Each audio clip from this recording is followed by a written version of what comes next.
Hello, everyone, and welcome to Blogging Theology. Today, I am delighted to talk to Imran Mullah. Welcome back, sir.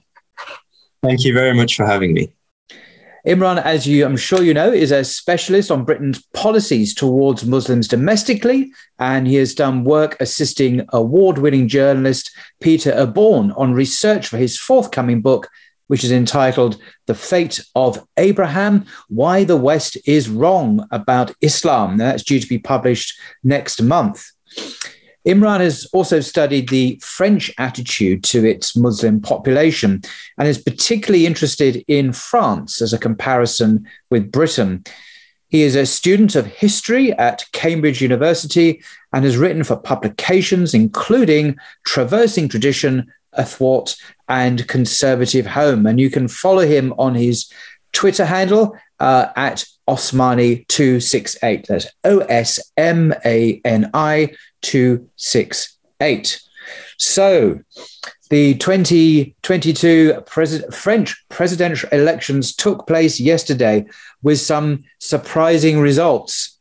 Here's one example. The far-right politician Marine Le Pen obtained her highest result ever at the first round of a presidential election on Sunday. Now, she'll go head-to-head with President Macron in a final vote on the 24th of April. And many will want to know, me included, how different could France be with Le Pen as president? So could you kind of give us an update on what is going on? There are other surprising results as well. And how worried should French Muslims be about the possible outcome? Well, I mean, that's a very good introduction, very good summary of the situation. The first thing that I would note is that French politics has changed so much in the past few years, so much so that the two parties that used to be the main political forces in the country, so the Socialist Party and the Republicans, have been obliterated at this election. So the Socialist Party actually used to govern the country not that long ago. The Socialist candidate this time got 1.8% of the vote. Yeah. Wow, meanwhile, so low. Gosh, it's very dramatic, actually, a dramatic decline. There basically is no Socialist Party anymore, essentially. And then Valérie Pécresse, who at one point looked like the front runner to challenge Macron. So she's the Republican Party candidate, the centre-right candidate. She only got 4.8%. So the Republicans have essentially been completely decimated as well. Meanwhile, Eric Zemmour got 7.1%, which is very disappointing for him and his followers. But on the other hand, it is a significant achievement that he started a political movement from essentially nothing. He got enough signatures from elected officials to actually be able to compete in the election. And then he got 7.1% of the vote. I mean, that's nearly 1 in 10 French voters cast their vote for Eric Zemmour. Just a quick reminder, he's the guy who called for a ban on the name Muhammad. That's how extreme his anti-Muslim rhetoric has been. But it could have been much worse. He could have done much better. The two candidates who will be heading into the final vote on the 24th of April are President Macron and, as you mentioned, Marine Le Pen. So Macron has got 27.8% of the vote, which is actually very good for him. He did much better than some people were expecting, and then it looked like he would do earlier in the race. And I think he was really helped by actually Russia's horrific invasion of Ukraine, because he began to look like more of a statesman. And a lot of French people who maybe didn't like Macron thought, well, at least he's someone who actually looks like he can be a proper president and lead the country, and we don't really trust Marine Le Pen to do that. So Macron is leading Le Pen by about 4 percentage points. And it's not ultimately that much. He's done well, but he faces a significant challenge because, it's going to be Macron versus Le Pen, just those two in the final round. I think, though, the truly remarkable thing about this election is that Mélenchon, Jean-Luc Mélenchon, he is the main left-wing candidate. He got 22% of the vote. Yeah, So that's I was very surprised to see that. I mean, yeah, incredible advance for him politically. I didn't see that happening. it is, and he just got, so it's just like 1% less than Le Pen, actually. I mean, that's extraordinary. Now, Mélenchon's supporters will all say that, well, the fact that we have a divided left is why Mélenchon isn't facing Macron in the final round, because 4.6% of the vote went to the Green candidate Yannick Jadot. The Communist Party candidate got 2.3%. So actually, if the left hadn't been divided like that, Mélenchon would easily have surpassed Le Pen. But it's not to be. But it is extraordinary that people voted for Mélenchon. He's rejected the anti-immigrant rhetoric of both Eric Zemmour, Marine Le Pen, and actually Pécresse as well. He's also so he has a Islamophobic record. I should say this: Islamophobia in France straddles the entire political spectrum. So Mélenchon has a record of saying, in France we don't wear the headscarf. He's been against Muslim women wearing the headscarf. Actually, Le Pen, a few years ago, she went to Lebanon and she entered a mosque. She refused to cover her head, and Mélenchon defended her and said, no one tells French people what to wear. So he has this... I actually remember that. I remember thinking, what? How can the political left be supporting the far right over what issue? Oh, bashing Muslims. That's when they're united. Oh, God. Yeah, exactly. Support for laïcité, for France's secularism, has been... it is hegemonic. But Mélenchon, he's shifted more recently in the past few years. So in 2020, when Macron was ramping up his assault on Muslim civil society and anti-Muslim rhetoric was really reaching fever pitch, Mélenchon said, well, secularism doesn't mean that we have to hate a religion. He said that in France, there is hatred of Muslims disguised as secularism. So he has come out against, Zemmour's rhetoric. He ferociously debated Zemmour on what it means to be French. Zemmour was suggesting that Muslim migration is a threat to France. Mélenchon was opposing this. And he does have significant support from ethnic minorities in France, and particularly North Africans, actually. So Mélenchon's recognized that he needs to tap into that electorate, and that it's not helpful for him to also be jumping on the kind of anti-Muslim bandwagon. So it's very interesting that 22% of voters decided to back Mélenchon with his rejection of the far-right populism of Marine Le Pen and Eric Zemmour. And very significant, and it really shows that we can't, we should never judge an entire people by, the actions or opinions of some within them. You always look for the individual. There are individuals. There are many people in France who oppose the persecution of Muslims and say, well, they are French citizens as well. They have the right to be here. We shouldn't oppose them. There are lots of French people who do think that, and I would stress that point to the listeners. Yeah, no, it's a very good point.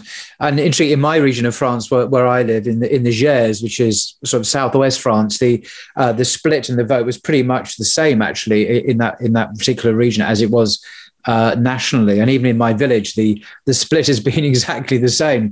So it looks as if French society is fractured in that way across the board. But the question I really have is about this politician, Marine Le Pen, who now, there's a couple of weeks really now until the election, and anything, as we know, as you've said, anything can happen in a week. The cliche in Britain is a week is a long term in politics. 2 weeks in France is even longer. Anything can happen. So if she was to become the next president of the Republic, what kind of France can we expect to see? What's going to happen to? What's she going to do you think? Well, I think it'll be very troubling. Her platform is not so dramatic as Eric Zemmour's, who wanted to stop immigration and ban Arabic names. But Le Pen is from the National Rally Party, which is renamed. It used to be the National Front. Yeah. And her father, Jean-Marie Le Pen, was a very famous politician.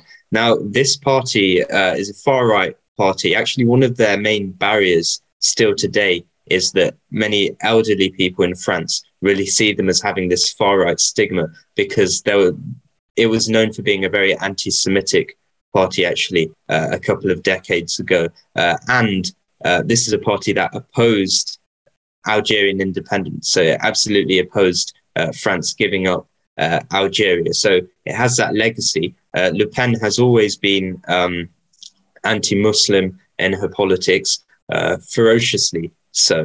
Her current platform is that she wants to ban the hijab in all public places. So currently the hijab is banned in, schools, the face veil is banned everywhere. Le Pen says no hijab in public places, which is remarkable because people are still allowed to wear hoodies.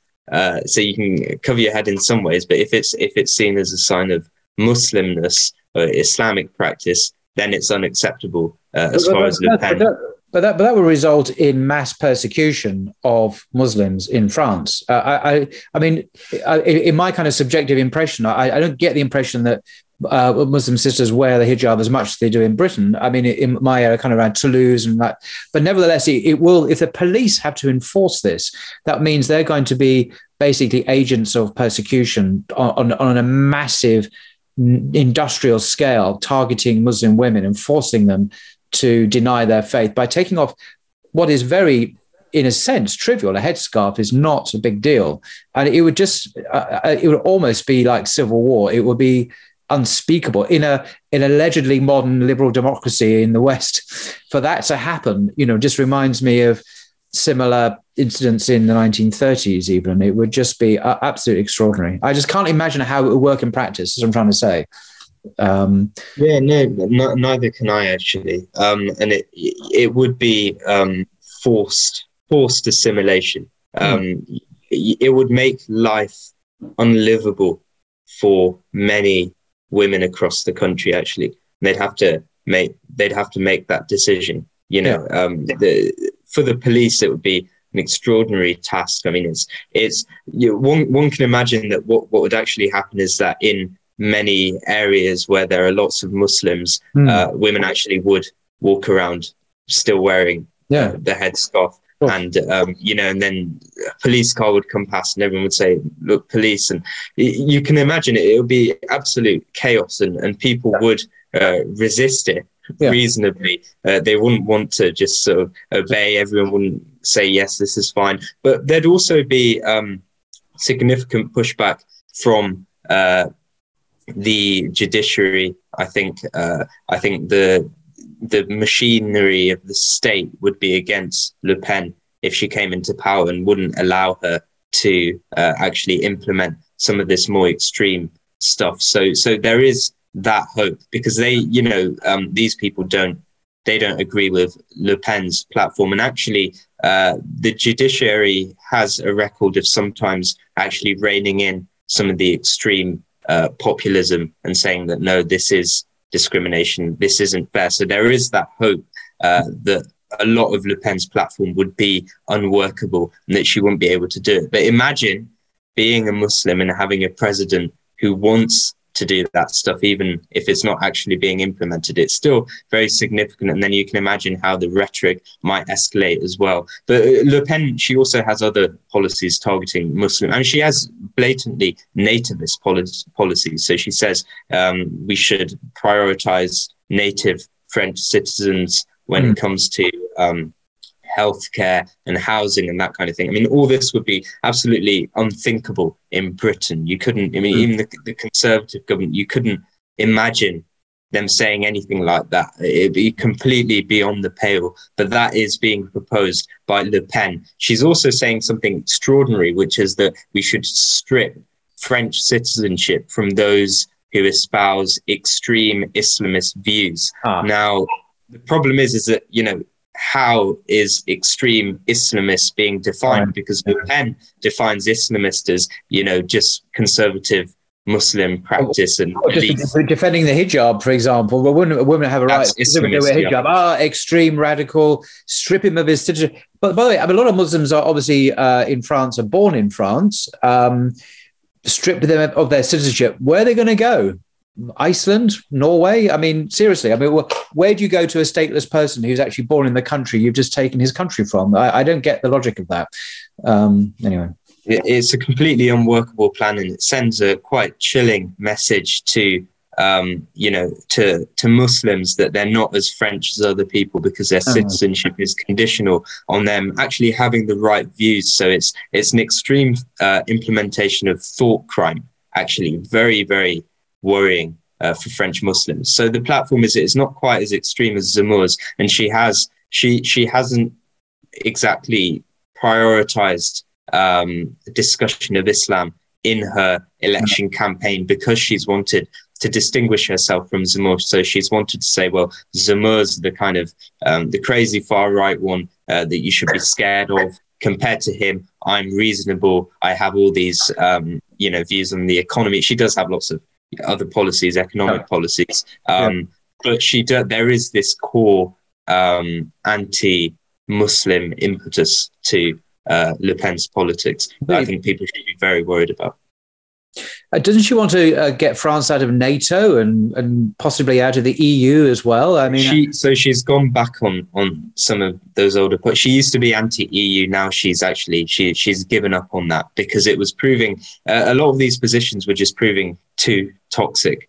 Previously she had some sort of sympathy for Putin as well. She's obviously gone back on that now, because it's considered so unacceptable. Exactly. So Le Pen has undergone a rebranding, and actually it's quite a successful rebranding, I think. Right. So she doesn't want to leave NATO anymore as well. Is that still no? As far as I know, that's not on the table anymore. Right. So she's clipped back a lot of her more radical policies, except when it comes to Muslims, it seems. So my next question really is: we've got a couple of weeks then until the final vote on the 24th of April in France. A lot can happen between now and then, but just speculating for a second. So I'm assuming that Zemmour's support, the 7 point whatever it was support that went to him during the first round, will automatically go to Le Pen. I mean, who else are they going to vote for? They're not going to vote for the socialists or Macron, are they? So, okay, so she'll benefit from that. But then Macron may well benefit from the other parties who are not in the second round. So how is this all going to balance out, do you think, in the maths? Is Macron going to win because he will get the others supporting him during the second round? Unfortunately, I don't think it is very clear that Macron will win. The maths doesn't support it. Of course, there are 2 weeks left. A lot can happen in 2 weeks. So anyway, we can't sort of look at the picture today and map that onto 2 weeks from now. But also it's not so straightforward as Mélenchon supporters will go to Macron, or even that Zemmour supporters actually will vote for Le Pen. So I think the first thing I'd say is that Le Pen is the candidate that Macron wanted to face in the second round of the election. He didn't want to go up against Zemmour, and that's because Zemmour was an unpredictable candidate. Le Pen, she has the support of the anti-establishment nationalist right, but the establishment right really doesn't like Le Pen, and Zemmour was gaining a lot of support from the establishment right. So there was the fear that if it's Zemmour versus Macron and people had to choose, actually Zemmour could end up somehow reuniting the establishment right with the anti-establishment nationalist right, and then he could win. And Le Pen doesn't have that same kind of mass appeal. She's predictable. Macron's faced her before. So he did want to go up against Le Pen. So he'll be happy right now to be facing Le Pen. But 76% of Zemmour supporters will vote for Le Pen. 4% bizarrely for Macron for whatever reason. Oh, really? Okay. Potentially because they're hoping that things will get worse and then Zemmour can sort of make an epic comeback in a few years, or that kind of thing. But the rest, this is a significant part. 20% of Zemmour supporters aren't going to vote. They say that they'll abstain. Yeah. So actually, Le Pen's challenge is to try and draw in a lot of these supporters, and they'll abstain because, you know, they don't like Le Pen.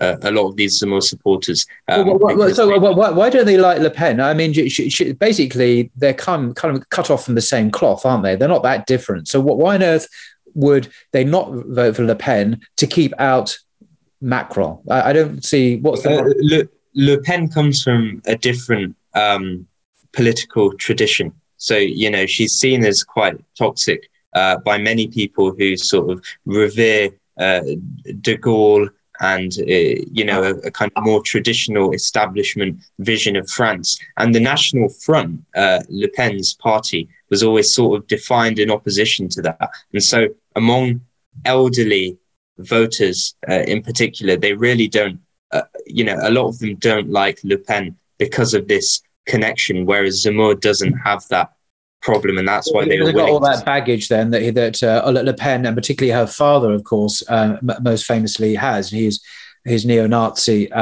connections historically, and she's from that kind of family tree. Whereas Zemmour, perhaps being Jewish, ancestry-wise, Algerian, and so on, doesn't have that baggage. Yeah, and also Zemmour is able to get some Catholic support that Le Pen isn't able to get, because Le Pen is an avowed secularist. So she says Islam shouldn't be allowed in the public sphere, but, you know, neither should Christianity. Whereas Zemmour's rhetoric was all about, you know, asserting a kind of Christian Frenchness. So for that reason, actually, some Zemmour supporters won't want to vote for Le Pen. So that's a challenge for Le Pen.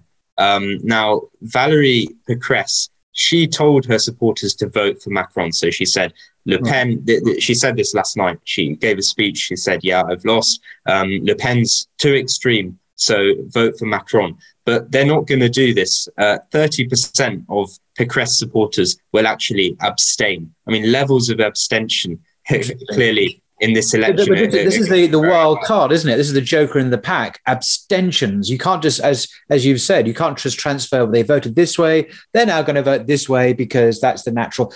They may abstain. And this is really wild, because how can you predict this outcome if you've got so many people who just simply may refuse to vote at all because they're just disgusted by the alternatives, I suppose?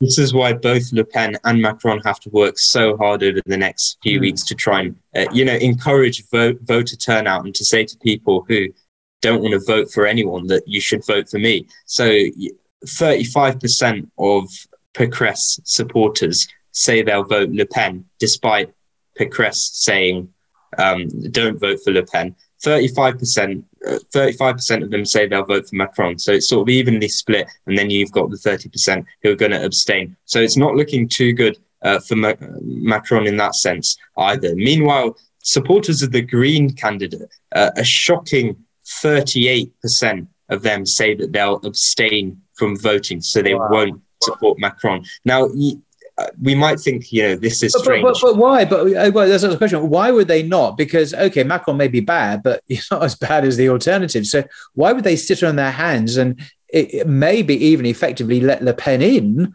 by refusing to participate? I just don't see the logic in that, unless I'm missing some obvious point here. They don't, many of them don't necessarily see Le Pen as that terrible, because, the Green candidate actually, he's anti-Muslim as well, to an extent. On the one hand, he has opposed some of the kind of, anti-Muslim rhetoric. That's true. But he's also supported a ban on ritual slaughter. So that's halal and kosher slaughter. So it's not so clear for many of these supporters of the Green candidate that Le Pen is, completely evil or anything. And that's why you've got this kind of nearly 40% that are actually going to abstain. 56%, I think, are going to vote Macron. And then you'll have a few, about 5-6%, I think, that will go for Le Pen. But it's still, it's a race where both candidates have a lot to win and to lose. Now, most worrying for Macron, of course, is that Mélenchon supporters are not just going to straightforwardly go over to his side. I mean, 44% say will abstain. or at least, they'll vote a blank. So they'll go and vote, but they'll leave it blank. So, and that's because a lot of these supporters, they say, well, both these candidates are awful. We hate Macron. We can't justify voting for him. It's understandable in a sense. But of course, this could to Le Pen. And we've got a bit of a freeze on the screen here. I don't know if... this is another problem for Macron, is that the other 56% who are going, 23% of them say, yeah, we'll vote for Macron. The other 23% say we'll support Marine Le Pen. So it's not completely secure for Macron at all. He has to try and win Mélenchon supporters. He has to mainly focus on those who want to abstain. And Le Pen has to try and make sure that more Mélenchon supporters vote for her. I mean, this uncertainty, it just reminds me of political earthquakes we've had elsewhere in the West. I vividly remember the day before the Brexit vote. I didn't bother voting. I will confess, I didn't vote in the Brexit referendum because I thought there's no way we're going to vote for Brexit. It's just not going to happen. So why bother? What an idiot I was. So Brexit happened. That was one earthquake. And the other earthquake, of course, the earthquake of earthquakes, was Donald Trump in the United States. I didn't see that coming at all. And neither did anyone else. I don't think Trump saw it coming, to be honest. He got elected. So, we've had some pretty unexpected earthquakes. And obviously, where I'm going with this. Could Le Pen be the next earthquake in the Western political system?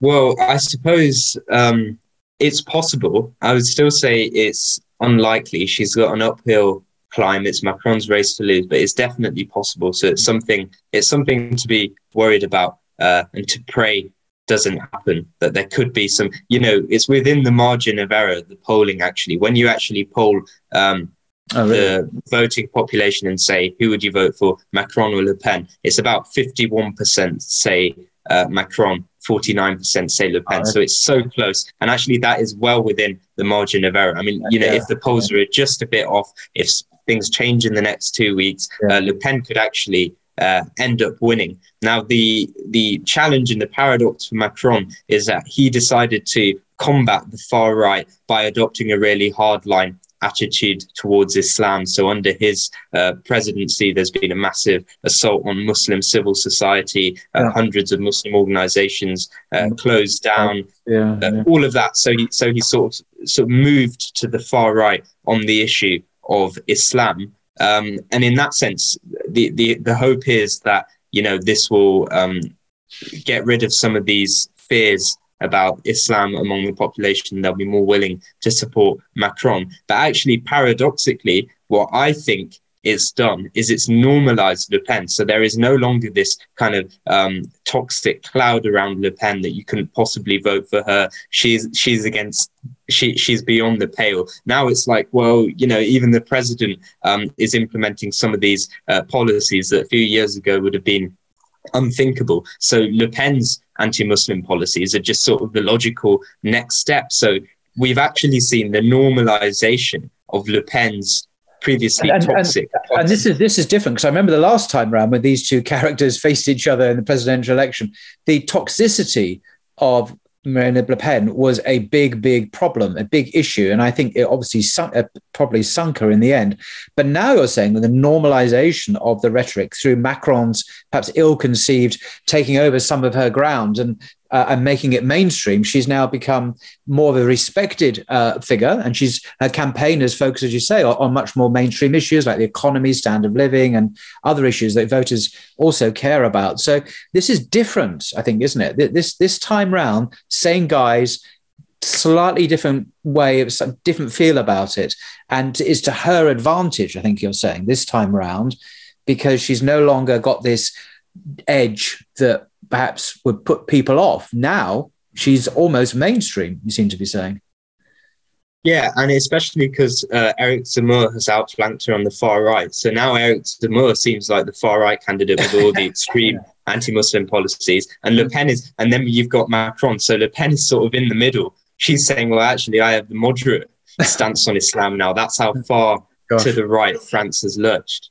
And Macron, actually, this is, he mentioned Islamist separatism in his speech last night. He said, we're going to continue to crack down on Islamist separatism. So this is only going to, if you're a Muslim, a French Muslim, this is only going to make you more likely to want to abstain and to think, well, I can't vote for Macron, actually. And Macron needs to be getting Mélenchon supporters to vote for him. Many of them won't want to because they perceive him to have pandered to the far right, and so it's going to be very difficult for Macron to actually, he's going to have to put up a big show to try and get these Mélenchon supporters to come on board and vote for him, and it's unclear whether it will ultimately happen. Gosh, it's very, very troubling and unpredictable times we live in. Well, thank you very much indeed, Imran, for your insights, your expertise, and keeping a careful eye on what's going on there. And God willing, you might come back after the 24th, maybe the 25th of April, whenever it is, just to give us the final verdict on what has happened in France. I'm going back on Wednesday, and a week or two. I'll have a chat with some people there and see what they think. You'll observe the political environment there. Yeah, as I said before, the election was in the you said what it was. The village I live in, the political division seemed to be pretty much the standard national divisions. There doesn't seem to be any local variance there in the Gers department in southwest France. So it's strange. I actually don't know how my neighbours vote. I mean, to think that my neighbour on my left may have supported Le Pen and the neighbour on the right may have supported the Greens. I just don't know. And I don't really want to know, actually, because how will that affect my relationships with people if I know that they are, well, I don't know what to say, really. It's difficult. Anyway. Well, as I say, thank you very much indeed, Imran, for your time and your expertise. And hopefully see you again, God willing. Take care. Yes, inshallah. Thank you for having me. Okay, till next time.